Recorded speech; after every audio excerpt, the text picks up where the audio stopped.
क्या होगा अगर 6 करोड़ लोग अपने फैसले खुद करने लग जाएं, एक दूसरे को मारने लग जाएं? यकीनन वही होगा जो आप सोच रहे हैं। कोई भी रियासत इस अमल की इजाजत हरगिज नहीं दे सकती। लेकिन क्या आप यकीन कर सकते हैं कि आसिफ जरदारी ने पंजाब पुलिस की आड़ में बुगटी गैंग को ये इजाजत दे दी है कि जाएं कच्चा फतह कर लें? यकीन तो मैं भी नहीं कर पा रहा था, लेकिन मुराद अली शाह के इतराफ के बाद मेरे भी होश उड़ चुके हैं। पंजाब पुलिस की तरफ से आया था कि जी हमने एक एडवांसमेंट करनी है और सिंध हुकूमत ने पूरी उनकी मदद की और उन्होंने कहा था हमें ये कबाइल मदद कर रहे हैं। और जैसे मैं आपको पहले ही बताया, हम तो खुद चाह रहे हैं, हम तो लोगों से, लोकल लोगों से चाह रहे हैं, उनसे चाह रहे हैं कि वो हमें मदद करें। शर गैंग के नाम पर पूरे इलाके को घेरे में ले लिया जाता है। स्टेट के सीएम अपनी नालायकी और नाअहली का सरेआम एतराफ करते हैं। चलो एक सेकंड के लिए मान लेते हैं कि बुगटी गैंग के हाथों मारे जाने वाले शर बिरादरी के अफराद मोस्ट वांटेड थे।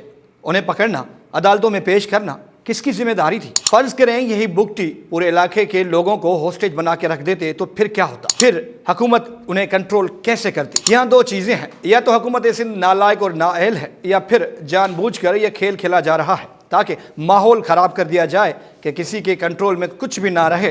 फिर ये बयानिया बनाया जाए कि हम तो अमन के लिए आए थे। आसिफ जरदारी की अपनी बिरादरी में कितने लोग ऐसे होंगे जिनका क्रिमिनल रिकॉर्ड होगा? फर्ज करें अगर उन गुनहगारों के खिलाफ मुतासरीन के वर्सा एक्शन में आए और उन पर हमले शुरू कर दें तो क्या उनके लिए भी ये सब कुछ जायज़ होगा? आपको बिलाल जरदारी का केस तो याद होगा, जो कि पोलिंग के दिन एक इंसिडेंटली मारा जाता है। उसके बाद जतोई फैमिली के साथ क्या कुछ होता है ये आप सब जानते हैं। मतलब हुकूमत ने लोगों की ताकत खत्म करने के लिए उन्हें खुद डिवाइड कर दिया है। मुराद अली शाह जो कि सीएम सिंध हैं, वो सखर पहुंचते हैं। वहां उनकी ही पार्टी के वर्कर्स उनके खिलाफ एहतजाज शुरू करते हैं। मुराद अली शाह को वर्कर्स दुश्मन होने का ताना भी दिया जाता है।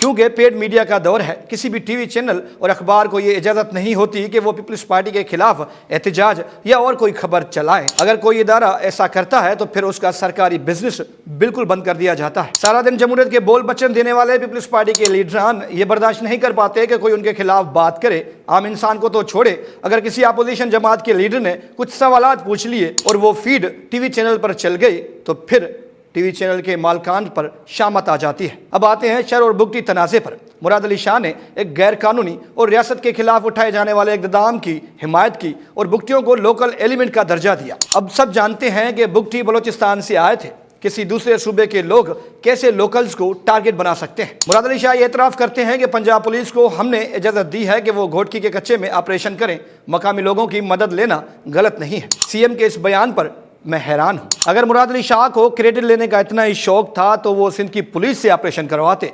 पंजाब पुलिस का यहां आना एक गैर कानूनी अमल था, उस पर सीएम सिंध उनकी हिमायत करे और लोकल्स को टारगेट बनाया जाए तो इससे साफ जाहिर होता है कि सीएम सिंध झूठ बोल रहे हैं। कुछ नासमझ लोग ये तासुर देने की कोशिश कर रहे हैं कि मैं जाती तौर पर बुगटियों को टारगेट कर रहा हूं। ऐसा बिल्कुल नहीं है। यहाँ किसी कम्युनिटी की बात नहीं हो रही।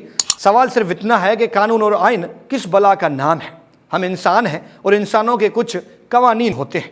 फर्ज करें शर या किसी और बिरादरी के लोग बलोचिस्तान पुलिस के साथ मिलकर बुगटी बिरादरी को निशाना बनाते, क्या फिर भी वहाँ के अक्लमंद लोग खामोश रहते? जाहिर है सवाल उठाते। यहाँ भी कुछ ऐसा ही है। पाकिस्तान के कवानीन के तहत किसी भी शख्स को यह हक हासिल नहीं कि वो रियासत के अगेंस्ट जाए, लेकिन शर और बुगटी तनाज़े में ऐसा नजर आया कि कानून गया भाड़ में, इंसानी हकूक गए भाड़ में। जितना नुकसान करना है कर ले, बाद में हम एक प्रेस रिलीज जारी कर देंगे। सीएम मुराद अली शाह की कम्युनिटी के बहुत से लोगों पर संगीन नोयत के इल्जामात लगते रहे हैं। क्या फिर उन मजलूमों के वर्सा को भी यह हक हासिल है कि वो भी बुगटियों की तरह जाकर अपना बदला ले लें? मिसाल के तौर पर फातिमा केस में गिरफ्तार पीरों के साथ भी वही सब कुछ होना चाहिए जो कि शर कबीले के साथ हो रहा है। प्रिया कुमारी के अगवा में मुलवस पीरों को भी सरेआम निशाना बनाना चाहिए। ऑब्वियसली ये सब कुछ गैर कानूनी अमल है। इससे रियासत की रिट कमज़ोर होती है, लोगों का कानून और इंसाफ पर से भरोसा ख़त्म हो जाता है।